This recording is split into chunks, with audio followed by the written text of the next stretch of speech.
மகாபெரியவாச்சரணம். தமிழ் எழுத்துக்கள் அப்படின்னு சொன்ன உடனே நம்ம அழகாக சொல்ல ஆரம்பிப்போம். அகரத்திலிருந்து ஆரம்பித்து சொல்கிறோம் இல்லையா? இந்த ஆனா அவன்னா சொல்லும் பொழுது எதற்கு இப்படி ஒரு வரிசை, ஏன் இப்படி வேற மாதிரி எழுத்துக்கள்லாம் இல்லாமல் இப்படி ஒரு வரிசையை வைத்திருக்கிறார்கள் அப்படின்னு நமக்கு தோணும். நம்ம முதல்லையே சொல்லியிருக்கோம், ஒவ்வொரு விஷயங்களிலும் ஒரு தத்துவத்தை நமக்கு கொடுத்து அதில் ஒரு ரகசியத்தை ஒழித்து வைத்து அதை நமக்கு கற்றுக் கொடுக்கிறார்கள். அப்படி தாங்க இந்த ஆனா அவன்னா படிச்சுட்டாலே நமக்கு வாழ்க்கையினுடைய ரகசியம் புறம் புரிஞ்சிருச்சுங்க.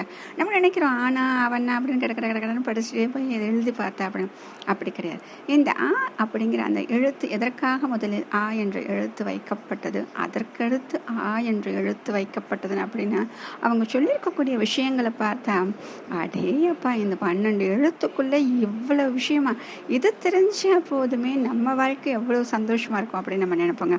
ஆன்னு படிச்சுட்டோம். அதில் ஆ அப்படிங்கிறது அடுத்தது ஆ. இப்போ பார்த்தீங்கன்னா இது குரில், இது நெடில். வாழ்க்கையில் எப்போவுமே எப்படி இருக்கணுங்க, சிக்கனமாக இருக்கணும். அந்த சிக்கனம் கொஞ்சம் கூடுதலாக போயிடுச்சுன்னா ஆ அப்படின்னா அந்த சப்தம் வருதா, அப்போ அந்த நெடிலாக மாறிவிடுகிறதா. அப்படி இருந்தால் என்ன ஆகும் அப்படின்னா அரசனும் ஆண்டியாவான். அதைத்தான் ஆ அரசன், ஆ ஆண்டியாவான்னு சொல்கிறாங்க. சரி, அடுத்தது இ ஈ அப்படின்னு சொல்கிறோம். அப்போ இந்த ஈ அப்படி யாரை குறிக்கிறது என்றால் இருப்பவர்கள், பொருள் இருப்பவர்கள், அறிவு இருப்பவர்கள், நல்ல வார்த்தைகளை கொடுக்கக்கூடியவர்கள், என்னென்னலாம் இருக்கோ நம்ம இருப்பவர்கள்னு சொல்கிறதுங்க. பொருளுக்கு மட்டும் கிடையாது, அது ஞாபகம் வச்சுக்கணும். ஈ அப்படிங்கிறது ஈய வேண்டும். அப்போ பொருள் இருக்கிறவங்க இல்லாதவர்களுக்கு ஈதல் வேண்டும். கல்வி அறிவு இருப்பவர்கள் கல்வி அறிவு இல்லாதவர்களுக்கு ஈதல் வேண்டும். அப்போ பார்த்தீங்களா, ஒவ்வொன்றும் நம்மக்கிட்ட நிறைய இருந்துச்சுன்னா அடுத்தவங்களுக்கு கொடுத்து பழகணும் அப்படிங்கிற ஒரு விஷயத்த சொல்லி கொடுத்துட்டாங்க. அடுத்தது ஊ ஊ அப்படின்னு சொல்லுது. இந்த ஊ அப்படிங்கிறது அழகான ஒரு வார்த்தை. என்னன்னு பார்க்குறீங்களா? உழைப்பு. இந்த உழைப்புக்கு என்னங்க வேணும்? அந்த உழைப்பு வர வர நம்மக்கிட்ட என்ன வரும்? ஊக்கம். ஏன் அப்படின்னா நல்லா உழைக்க உழைக்க நம்மிடம் ஒரு நம்பிக்கை நமக்கு கிடைக்குது. அந்த நம்பிக்கை நமக்கு ஊக்கத்தை கொடுக்கிறது. அடுத்தது ஏ, அதுக்கு அடுத்தது ஏ அப்படின்னு சொல்கிறோம்.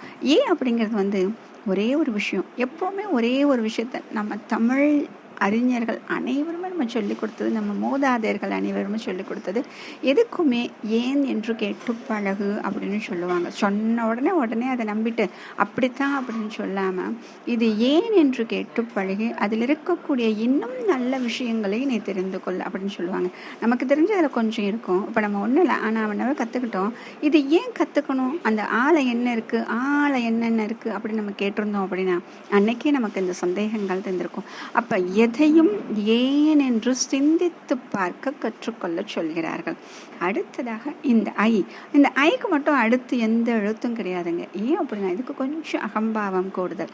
அகம்பாவம் கூடுதலாக இருந்தால் தனிமைப்படுத்தப்படுவோம். ஏன்னா ஒவ்வொன்றுக்குமே ஒரு இன எழுத்து இருந்தது, ஆனால் ஐக்கு மட்டும் அந்த இன எழுத்து இல்லை. அப்போ அந்த அகம்பாவம் இருந்தால் நாம் தனிமைப்படுத்தப்படுவோம். அடுத்தது ஓக்கு அடுத்தது ஓ. ஓ அப்படிங்கிறது தமிழில் எப்பொழுதுமே ஒற்றுமை. ஓ அப்படிங்கிறது ஓங்குதல். அப்போ ஒற்றுமை இருந்தால்தான் நம்மால் ஓங்கி வளர முடியும் அப்படின்னு சொல்கிறது. இப்போ பார்த்தீங்களா, தமிழ் எழுத்துக்களில் ஆனா அவன்னா ஆரம்பிக்கிறப்பயே பிள்ளைங்களுக்கு இதை சொல்லி கொடுத்து வளர்ந்துட்டோம் அப்படின்னா அடுத்தது அவங்களுக்கு எந்த பாடமும் சொல்லிக் கொடுக்க வேண்டியதில்லை. ஏன் அப்படின்னா இத்தனை விஷயங்களில் அந்த சின்ன குழந்தைகள் பிஞ்சு மனதில் பதிந்து விட்டால் வேறு என்ன அங்கே தீய விஷயங்கள் அங்கே உள்ள நுழைய முடியும் பாருங்கள். சொல்லுவாங்க, சின்ன வயசுலேயே பிள்ளைங்களுக்கு காயத்ரி மந்திரத்தை சொல்லிக் கொடுக்கணும். அந்த காயத்ரி பொருந்து விட்டால் அங்கே உள்ளத்தில் புகுந்து விட்டால் காமம் புகாது அப்படின்னு சொல்லி, அதுபோல தாங்க தமிழ் எழுத்துக்களாகிய ஆனா அவன்னா அந்த குழந்தைகள் மனதில் புகுந்து விட்டால் அடுத்ததாக அறிவுக்கு அங்கே பஞ்சமே இருக்காது. ஏன் அப்படின்னா இத்தனை விஷயங்கள் நம்ம சொல்லி கொடுத்துட்டோம்னாங்க. இது பூரா கற்றுக்கொண்ட குழந்தை எங்கே கொஞ்சம் அறிவிலையாச்சும் குறைந்து இருக்குமான்னு பாருங்கள், கண்டிப்பாக இருக்காது. மகாபெரியவாச்சரணம்.